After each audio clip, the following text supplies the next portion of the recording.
Hi everyone.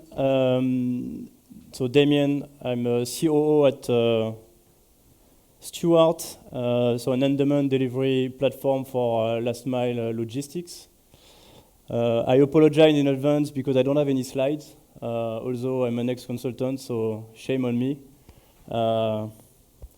But I did write some notes on key message of scaling fast. So first, let's do three things to give you a bit of context about Stuart. I think it's important that you all know what we've achieved last year to understand a bit the context about the talk. Second, I will answer very quickly one question, which is why it's actually important to scale fast, because many people can disagree on the need to scale fast. And three, talk about three key lessons and action points for all of you. So first, a bit of context about Stuart. Stuart was founded in 2015, early 2015. We grew from 5 people around the summer to actually 7 people right now. We've been testing the product from October to April, officially launched in Paris. In April, we are now operating in 3 cities, so Paris, London, Barcelona. We are still in soft launch mode in London and Barcelona.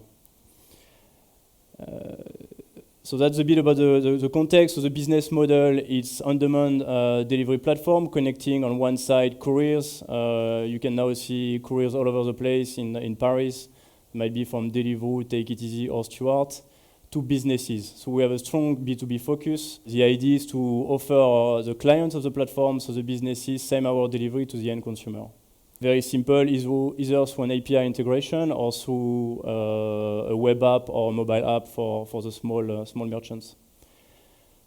Now, coming back to the topic of this afternoon, why scaling fast is actually important. And it's my own conviction. I think everyone can agree or disagree, but I think it's actually important to scale fast for 3 reasons. The first one is that we are all increasingly facing, and we've seen that in the benchmark 2 presentations ago, increasingly very fierce competition in every market. It might come from different verticals, people trying to cross frontiers, or in coming from different geographies. But that's a key fact. So we need to defend our market share in our target market, especially in B2B. It's actually harder to move away players that are already in place. It's not like B2C where switching costs are actually nil. So literally in 2 days you can lose a big part of your customer base. That's not the case of B2B. And it's also a chance because you also can enter into long-term or medium-term commercial agreement where you can secure future volume. But for that, you need to come early in the market, and that's really key. The second is scaling fast is a good way to put pressure on the organization, and putting pressure on the organization, you get the most out of people. It forces efficiency and actually shows you where the model will actually break, and that's actually where you need to invest more in the future. 3, it forces you have no choices other than doing testing. And so you need to do A/B testing in almost as part of your everyday life, because you can't afford to lose time to try things, draw the lessons back from what you've just launched and restart again.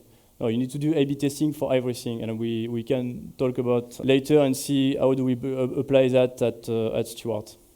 Now I will come to the lessons that I've drawn from the last year, the last months at Stuart around the scaling. I think the first step is to choose the levers on which you want to scale. It's very standard, but you can choose to scale geographically, to play the geographical lever. You can choose to play the product lever, or choose to play on the customer level. So you can say, I want to target actually not only B2B, but that vertical, or I want to actually expand in B2C. As Stuart, we chose mainly to use a geographical one because it's essentially a business with strong network effect. So the bigger you are, the more efficient you are. And as I said earlier, as we are operating B2B, we need to enter in the market very early on. Otherwise, we lose the opportunity to secure long-term agreement with businesses. At the same time, you also want to invest deeply where you are because it's all about scale. And so it's worthless being around in 10 cities doing 500 deliveries per day. You need to choose your battle, be in 3-4 cities in which you want to invest, and be very big in those cities. On the product, we've not massively expanded the range. Also, we will be, and for that, we do dephased growth. So we basically try new products in one key market. It could be either where you have the biggest competitive advantage. So in our case, it will be in Paris, or where actually the market has a highest level of maturity. In Europe, it would then be the UK. Now, the second rules, and I won't spend too much time on that because it's relatively obvious, is that you need to take decisions very quickly and instill from scratch a scalability culture. We took decisions over the last couple of months. We always ask one question: is that scalable? When you design a process, is that scalable? When you design a product, is that scalable? You need to industrialize almost everything, otherwise you lose a fair amount of time, and you can't afford, again, to do that for the reasons I mentioned earlier. The third rule, and I spend more time on this, and it's, again, I think it's known for everyone, but I can only reiterate the importance of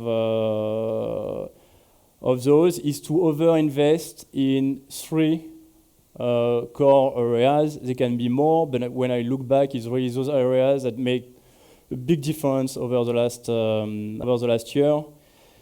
So number 1 is people. I actually studied at Stuart, leading the expansion, setting up the business in the UK. I spent all my days doing recruiting, seeing 100 candidates for one position, but it's so crucial for just one simple reason, is that because a very good candidate, let's say a candidate A, graded from A to D, will in turn recruit A+ candidate because they can't afford it. Like if you're really good working with really bad people, you'll end up leaving. So naturally, you'll recruit your friends, activate your network, and to in turn recruit the best.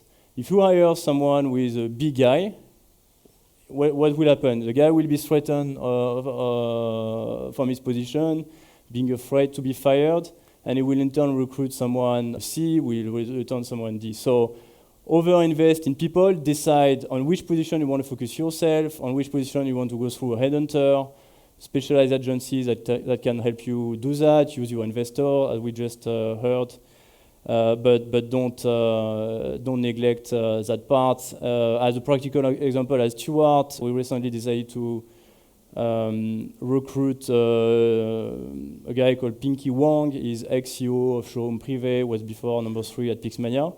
So it's really important because those guys, you're 100% sure they are autonomous, and so you can spend time on things that make a difference. Number 2 area where you actually need to overinvest, and I think often co-founders tend to neglect this because they want to deal with business first, is organization and all the related topics. So why organization is important? Because you need to have every employee to be 100% focused on their task and what they have been hired for. You can't afford to have one guy saying, oh no, I want to do marketing, I want to do stuff. We operate in many countries, it goes all over the place, it's not coordinated. So focusing on organization is great. One thing we've done as Stuart recently is it's very famous, nothing very fancy there, but it's quite important to implement OKR, used at Google, Intel, and in many startups nowadays, where you actually define the objectives for the companies, how to get there, 3 key results for each objective at company level, and then you have a bottom-up approach, asking everyone to what extent they think they should contribute to the objectives of the company and how. And so you end up having 60% of the objectives that are coming from the bottom and 40% of the top, and it allows you to align every unit, so engineering, products, operations, sales, marketing, and you review them quarterly with a feedback loop, trying to evaluate whether you've been successful at implementing the objectives. Number 3 is communication and internal processes. Again, I think we all neglected at first. How important is it to communicate the vision, the values? But when you start from 3 people to 70 people in less than a year, you need to remember every day basically that communicating the vision, the value is extremely important. Otherwise, again, people will lose focus and sense in what they do, and so in turn efficiency. And so what things that helps is put internal calls and processes every week between operations across different countries, where you have one person leading one topic, sharing best practices, and so forth. But you know that. Bottom line, and again, I think it's stuff that everybody's heard, but we've witnessed that at Stuart over the last year, and I think we've done a pretty good job in terms of executing those things.